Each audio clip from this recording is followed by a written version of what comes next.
I don't think there's anybody cooler ever than Kris Kristofferson. This guy was, like it's like every novel you read, that Han Solo type, Indiana Jones type lead. He's like, just that rugged guy, but he's a smart guy, can figure all this stuff out. He is that guy in real life, right? Like he was a Vietnam vet, Rhodes Scholar, musician, singer songwriter, movie star, eventually TV star, right? He was one of those guys that is just like you'd want to have a drink with him and just chat with him, right? Had a viewpoint. Like when I think of like,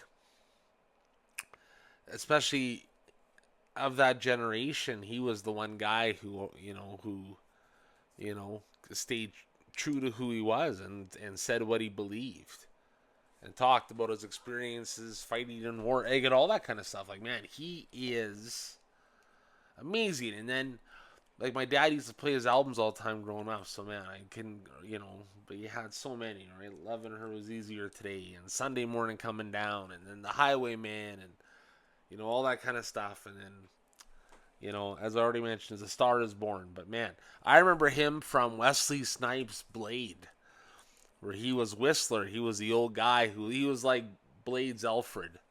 It was, if Blade was Batman, that would be his Alfred type thing, right?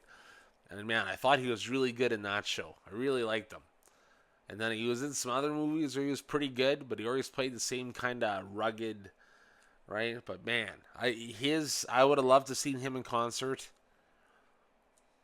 because I just think there's a lot that to the music and the way it was written. I think that you don't see today. There's not a lot of things reflecting the environments that were actually happening around us, right?